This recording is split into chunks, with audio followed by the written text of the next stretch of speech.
I will just start with a word about each and every panelist, because today we have quite a very large and interesting panel, and I will let them, each and every one of them, introduce themselves before proceeding to questions. So first we have Mathieu, a leader, an enthusiast, and a passionate, and a person that has been working for quite some time, a company that embodies all what we call in France the French touch, something that showcases France.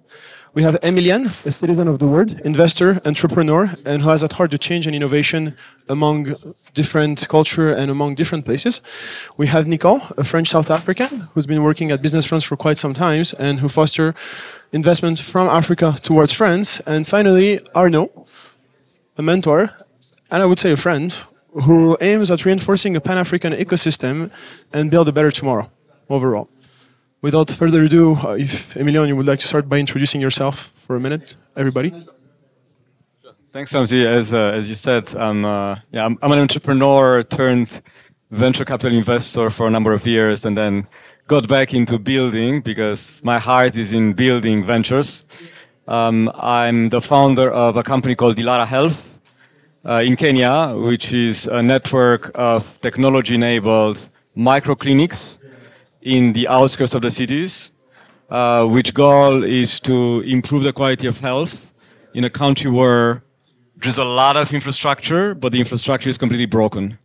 So we came with a model which, where we step inside small clinics, we turn them around, we rebuild infrastructure, we hire people, we put tech, and we consolidate under one brand.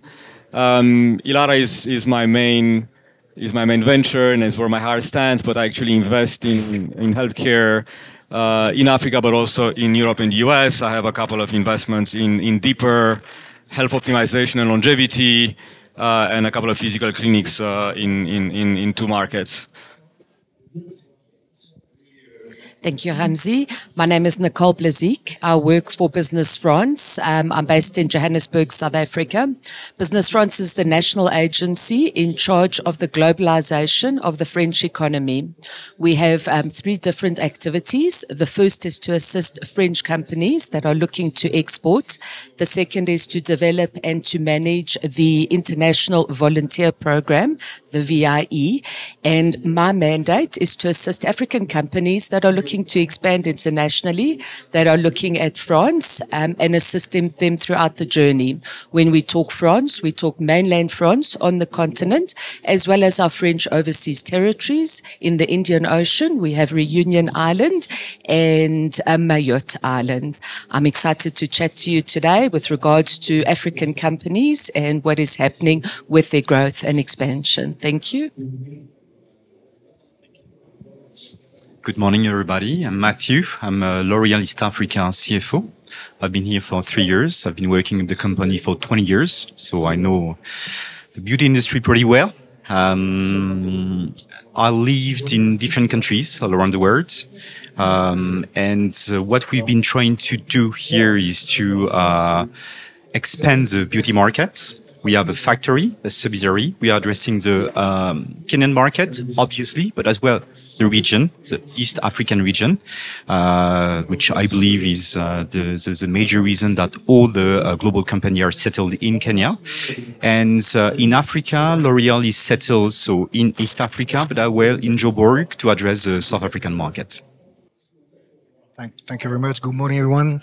Most happy to be with you here today. Arnaud FLORIS. I'm leading the activities of Bpifrance all across Africa with offices and teams in 4 countries for Bpifrance. We got Casablanca for Northern Africa. We got Dakar for Senegal. We got Abidjan for the whole Western and Central Africa region. And obviously the Nairobi office here. And I must say, right before we jump into the question, Ramsey, I know that you're eager to jump into the question, but that Africa to us is not just a priority. It's a passion. Most of the team is either from African origin or African. I'm half Ivorian myself. So we are really putting a lot of heart in the operation. It's about savoir-faire. It's about obviously business, but ultimately it's about celebrating entrepreneurship and innovation. And this is at the heart of what we do in France and worldwide. Thank you all for this introduction. Thank you, Arnaud, for the opening of the words, actually. I'll direct my first question to Mathieu. You have been working at L'Oréal for the last 20 years, 10 of them being abroad. Can you tell us what's the French touch to you? Thank you for your question, Ramsey. What is the French touch? So it was not a question expected to be addressed to a CFO, but I did my homework and do my best to understand it from a CFO perspective. But a larger spectrum CFO perspective, as I heard, I'd been qualified. What has been interesting, indeed, within my path is stepping outside French market. Because true that when you remain on your own market, it's hard to assess what are the features of your own culture. Okay. But when you go here and there, this is where indeed you will spot the differences. And what my qualification of the French touch would be around several, very strong, adjectives. The first one would be creativity. I mean, obviously, the French touch about creativity, it transpires in L'Oréal on a daily basis, in the way we are conceptualizing the product, in the way we are conceptualizing our marketing platforms. The second thing will be about the sense of aesthetic. Okay. So obviously within the beauty industry, it's something which is important. And I believe that L'Oréal does embody these particular features. Then, coming from a manufacturing ground, it's about quality and craftsmanship, which is particularly important because we don't trade off. The company does not trade off with the quality of our product. And you can be sure when purchasing a bit of advertising, purchasing our product, that indeed you will have a value for your money. And then finally, something a bit less easy to capture. It's a certain art de vivre. Okay, that embodies true that the culture, not necessarily in the office. I would say as much as in the office than outside the office, in everybody's life, everyday's life. Sorry. Going back to a CFO approach. Okay, what is a French touch? That a CFO could translate on everyday's life. I will say that the sense of logic. I think that's a way that I've personally been thinking, but what I've witnessed my partners having this French touch, been thinking about things, is driven by a strong sense of logic with a strong sense of rationality. Okay, I guess that it's coming from the way we've been educated since the Lumière brother, and true that it is something that I can sense on a daily basis about the way that we take the decision, about the way I take the decision. That will be my art de vivre. My French touch definition, and true that I've been working as Rami said in L'Oréal, and I doubt L'Oréal is the only one company with this French touch, representing this French touch, but allow me not to drop the name of the competition. And I will talk about my company first, and true that this French touch transpire on a daily basis in the way that we work, in the way that the company has built its brand equity. Okay, and at some point that I believe it's been a part of the company's DNA, and that contributed to its global success. Thank you very much, Mathieu. I think based on your answer, we call us from France. The French touch at large for international investments. Thank you for the question, Ramsey. So Bpifrance is a public actor, and we promote the attractiveness of France. 2 out of 3 successful projects that are set up in France are accompanied by Bpifrance and our partners. I'll start by giving you a couple of figures. In 2023, for the African Sub-Saharan region, we had 15 successful projects out of Africa, which will create 173 jobs in France over a 3-year period. We have 1,400 African subsidiaries in France, and these employ 1,500 staff, 15,000 staff, beg your pardon. So how does Business France accompany these? We have three pillars. The first is to inform. So we inform the prospective investor with sector-specific information, business reforms, regulations, information on public financing and incentives, international mobility, a variety of different types of visas available, as well as legal and taxation matters. The second is to connect. So we connect the prospective investors with the regional agencies, which are our public partners. These have access to the territories and provide information. We also have a network of private partners. These include lawyers, accountants, relocation agencies, headhunters, and real estate specialists. And thirdly, we accelerate the project with a prospective investor. So we work with them and we provide them in-depth information on the territory and on the sector. We start with market research, we have presentations, we facilitate meetings, and then we want them to go to France to visit the ecosystems to discover on the ground. So these are what we call a look and see visit. We adapt very much dependent to a company's size and the criteria of what they need. We organize promotional events both in France as well as abroad. We have investors' days, seminars, and lastly but not least, once a year, President Macron has a summit called Choose France, where we invite 200 CEOs from across the world. Thank you, Nicole. We'll get on to different types of questions. Emilian, could you tell us more about reverse innovation and how it fits with your philosophy with llara, in a way? Interesting, when we talked yesterday about reverse innovation, I mentioned to you that I read a book a couple of years ago, which was talking about how solutions can be built in emerging markets in a very, very simple way, and then transported into more developed markets. And a couple of examples from that book. Don't remember the company name, but it was a tractor making company. They were building very, very simple tractors in India. Super simple, 10 times cheaper than the US tractors. And they exported them into the US and they became massive. There's another company who was building in China super simple microwave. And then exporting them to the US. So you don't need this kind of like super complex thing with a lot of buttons and a lot of different programs.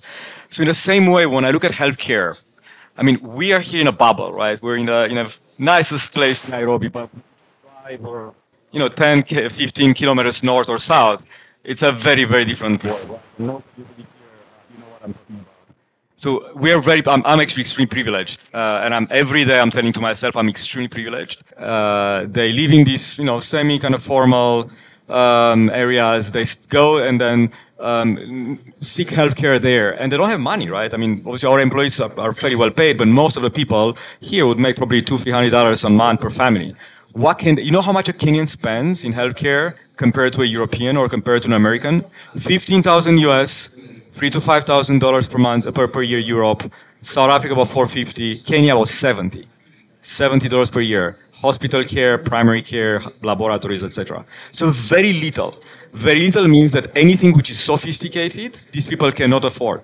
And most of the care is out of pocket, right? There's very little insurance in this country. So therefore, when we build llara Health here, but this applies to any other solution, we need to look at things which are super, super simple. Someone in this country, 90% of people cannot afford a simple, liver panel or kidney panel, right? They'll only afford very basic stuff. So therefore, what we've done in llara, we looked at, because we started with diagnostics first, like blood tests and then ultrasounds for pregnant moms. We look at devices which are extremely simple, extremely price sensitive, and which provide very simple tests. And that's how we started the company. And then we deployed, about 3,000 in about 3,000 small clinics, diagnostic devices to perform very simple tests. At a fraction of the cost, these tests can be done somewhere else. But think of this solution now, plugged into a pharmacy in France or a pharmacy in the UK. And they're there. I mean, if you step into a Boots in London or into a CVS in New York or somewhere else, you're going to, there's a room behind the pharmacy, the big pharmacy, and you can do some blood pressure, blood sugar, like basic stuff, right? The problem is that in the developed part of the world, we're all insured, and, the cost of healthcare in the US is like 20% of the GDP. In France, I'm not sure how much it is. So we're used to spending a lot of money, or the States or someone else spends a lot of money, when the reality, this can be actually extremely cheap. If someone behind the scenes will say, well, how do I simplify? How do I make something which is extremely cost effective? And I provide this directly to the consumer. So that's the reverse innovation. And one day, look, we're in Kenya today, very wide. My dream is to go to other, to cover Africa in the next few years. But why not, in a certain moment in time, go to a more developed market and then plug what we do here in the back of a clinic or a pharmacy somewhere else in Europe or the US. And this will make that, people will we'll have affordable diagnostics that we all need, the fraction of the cost, and then very simple, immediate results. Thank you very much, Emilian, for the channel and for that very insightful presentation also on llara and your mission. And now I'll switch to slightly something different, but something that's all could be very linked as well. Arnaud, how do you build bridges to channel the French savoir-faire? How many hours do I got to answer this question? I'll give you 2 minutes. Sorry in advance. Now, first I must say that this is collective efforts, really, that we are supporting together with the whole French team. Obviously, the team France Export, Business France Invest, because all this obviously starts in France, because for us to be able to promote savoir-faire, we have to support savoir-faire. And for savoir-faire to be, we have to be companies, entrepreneurs, and these entrepreneurs must have the means to develop themselves, may it be in France, in Europe, worldwide, in Africa, and in Kenya. So this is at the core what we do in France. And there we got many hats. We do I will be technical for a minute, but we do credit, we do guarantee, short-term, medium-term, long-term, and most importantly in France, and that's less known abroad, we became France's leading school for CEOs. Because 12 years ago, when the bank was created, we rapidly realized that financing was not enough. Starification, obviously, celebration, but then support, non-financial support. And so we got hundreds of teams in France working to support CEOs. So that started in France together with all the team France Export. And then obviously it's about promotion abroad, promotion in Africa. And for that, I mean, we are working hand in hand and behind the SMEs, because we mainly here for SMEs, supporting savoir-faire and basically connection when this is competitive. This is not connecting for connecting, because at the end of the day, it's all about partnership. And in a partnership, I mean, it has to be obviously financially, economically, commercially desirable.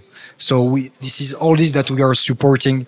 But really, it is a two-way street.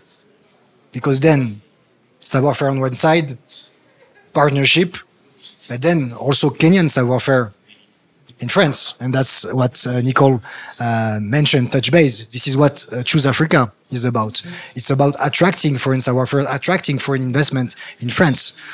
So that's a very, as I mentioned, multidimensional approach that we are proud to support and to have with all the French team. Thank you for that and for the French base. Now I'll get back to Emilian. Let's stop a minute and talk about Kenya. Why did you choose Kenya for your base of operation for your company? Well, it happens that it's been about 15 years that I've been in and out Africa, and initially Angola, then South Africa, then back in 2011 to South Africa, then Kenya. I actually built a fund in 2015 out of London and Abu Dhabi, investing across Africa. So a venture capital firm, investing in growth stage ventures, tech-enabled ventures in Africa. So South Africa, Kenya, Nigeria, Egypt. And I was spending 1 week here, 1 week in Cape Town, 1 week in Lagos, 1 week in Cairo over, first years. And really, fell in love with Kenya. And then I often say I'm not African by birth, but I'm African by heart. So I love this place. I found an amazing place to be, very welcome to foreigners, easy to build a business, amazing nature, ended up meeting my wife here. So this was another love story, the second love story after the business love story. But my passion was in healthcare, and because of a very, very personal healthcare issue. So I found this place, I found a massive need. Obviously, not all the needs can be solved in a profitable way. But I thought at the time that I found a way, and I still think that I found a way to solve, these deep care problems in a profitable way, and that's how I started llara. Initially, again, I stepped out of the fund in late 2018, doing some market research, and started llara early 2019, and since then I've been pretty much here with some breaks, traveling left and right. But I really believe, a lot of people say, well, has Kenya changed a lot in the past 10, 15 years? And some people say no, some people say yes. What I strongly believe that in 10 years from now, this place is going to be very, very different. So we may not see the opportunity today because, maybe the level of spending hasn't, been growing that much. And then, maybe we're privileged, but if we stepped outside, people will say we're poorer than we were before COVID or before whatever. But I strongly believe that this place is going to be massive in 10 years from now. So, I'm not living anywhere. I'm not going anywhere. And I believe in this narrative, which is, Africa's raising, even if it's raising at a slower pace than what we thought, 5, 10 years ago.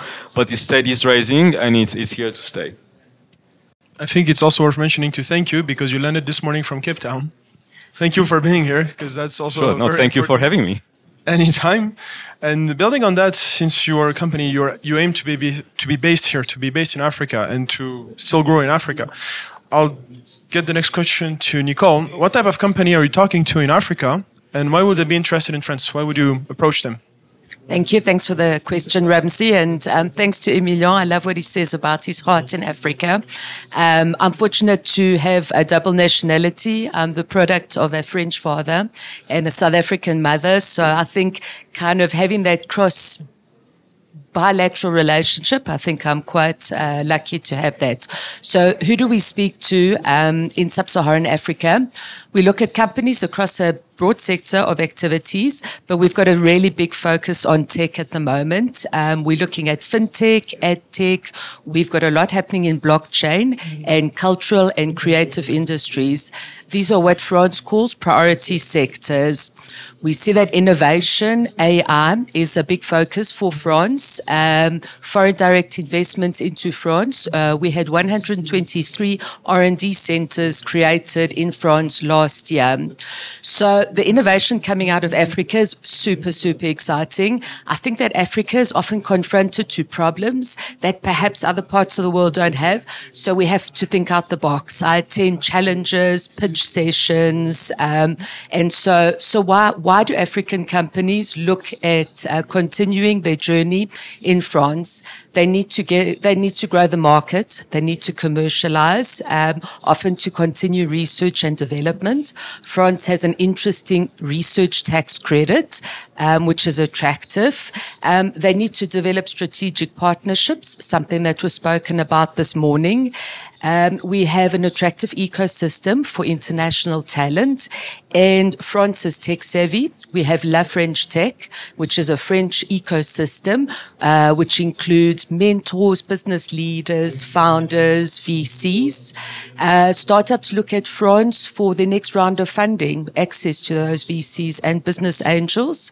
We have a French government that since 2017 has been putting into place pro-business reforms. So President Macron continues. We do not rest on our laurels.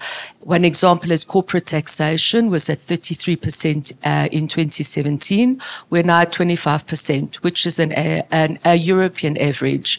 And just a little last bit, I'll give you some examples of companies. We've got some African banks that set up in Paris. So Paris, financial marketplace. Why do they set up there? Because African companies have a problem sometimes with doing business. So to facilitate other African companies to grow their business.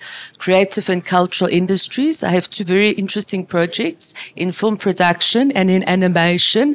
And their target is the diaspora in France and in Europe, so that those people do not lose the contact with their country of origin, with their heritage and with their culture. I have a South African company in the spatial sector, and for them, they chose Toulouse, European Space Capital, and for them, it's to benefit from the research tax credit. They will be looking at setting up a factory, doing some innovative cameras for CubeSats, which I can tell you nothing about, and also they benefit from INPI, which is global protection of patents, trademarks, and patents. So it's as bilateral. It's going both ways, I think. And often we have a big mining group out of South Africa, and the dividends come back to HQ. African companies, their staff are young and mobile. They ask for international exposure. So that's another reason to perhaps go to France, work there for a while, and once again come back to their country of origin. Thank you, Nicole, for this. We have Kenya, we have France talking on investment and development. But I think something we can address as well is, Mathieu, how is the French touch and the Kenyan touch can learn from each other? How do they grow together and how they can interact with each other? I'm not going to re-explain the French touch, but what is the Kenyan touch? I had to think about it myself, and I don't know whether we can talk about Kenyan touch yet, but I will talk about cultural features. Okay, and true that I've been here 3 years, and I have no doubt about the first one, which is this entrepreneurship spirit. I think that a person that will come here a few days it will be enough for him to capture that clearly. The second thing will be like the resilience. Okay, the environment might not be as easy as it can be in a major country, and that makes people particularly resilient. And I do experience that on daily basis with my teams, but with my partners as well. The dynamism, for sure, driven by the youth, is something that you see, which is a double-blade effect, because sometimes you need to frame the excitement of the youth, as it's at least in our office. But you can feel that there is this energy clearly, which is something, which is an asset that you can clearly capitalize on. And then adaptability as well is something that you see as a feature of the culture. That makes doing business or Kenyan companies here particularly agile, and that makes their go-to market, which is a bit counterintuitive, finally much easier than one can thought when not working here. Now your question is, how do we embed them both? I believe that the way that L'Oréal has been handling countries, there is obviously a strong frame that we have to tie to, because what we talk about is brand equity. And obviously, when you go and shop our products in one country, then the experience from a consumer point of view, the perception from a consumer point of view of the brand has to be the same. So I believe that we work on a pattern which I will call freedom in a frame. So the frame will come from the French touch, and then the freedom will come from the Kenyan touch. And that's where things are getting interesting, because when you got this entrepreneurship spirit, adaptability, agility, that's when the magic happens, because it gives you the chance within the go-to market and overall execution to reach a pretty large field of possibles. And this is what I've seen we've been doing in the past years with certain success. And when you will feel like the constraints are too high, give it to the Kenyan team, they'll find solution. Thank you very much, Mathieu. And I think the last question for this panel, I'll direct it to Arnaud. You've done Inspire&Connect 1, Inspire&Connect 2 in Abidjan, Casablanca. You've done, I don't know how many you've welcomed a number of delegations in Paris. All of that, of course, with the team and everything. But we are at midday today at Inspire&Connect East Africa. How do you see the entrepreneurial dynamic of Kenya and France in light of today? I mean, I must say, I've been in Kenya a couple of times over the last 15 years, and every time I'm very impressed by the vibrancy and dynamism, obviously in terms of innovation, but really on many aspects. So in the years to come, the name is Inspire and Connect, but we will continue to get inspired and then to connect, as it's a kind of mastery, and we are becoming quite good at it in France, at the Pan-African scale as well, because here at the event, you got ministers from West Africa, you got entrepreneurs from West Africa, from North Africa.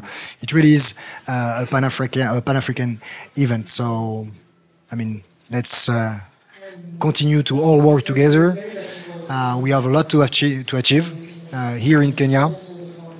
And I would like to return the question, Ramsey, because we have been talking about French savoir-faire, Kenyan savoir-faire, but you, as the very last colleague here in Nairobi, because we got, I would say, a small but strong and bold team here of two right now that is achieving great work, and we are stepping up, obviously. But for you, being based here, how do you feel the savoir-faire, may it be French or Kenyan, and how do you embody it? That's an interesting one. That was not on the script. How do I see it? Well, first, as you mentioned in the beginning, everybody on the team is from Africa or is African by heart. I have the chance of coming from Côte d'Ivoire. My family has been there for generations. Coming to East Africa, I get to see the Africas, because there is Southern Africa, there is Central Africa. I got also, thanks to BPI, had the chance to discover Northern Africa. And I would say that the ecosystem in the Silicon Savannah, the term that we like to use, is ahead in ways that is very interesting towards entrepreneurs. It is changing the face of Africa in ways that are very interesting. Simply put it, everybody in this room has an M-Pesa account, right? Imagine that M-Pesa was created, the first thought of it was in 2007. Orange Bank, which is its counterpart in Côte d'Ivoire, I think was developed 5 years ago.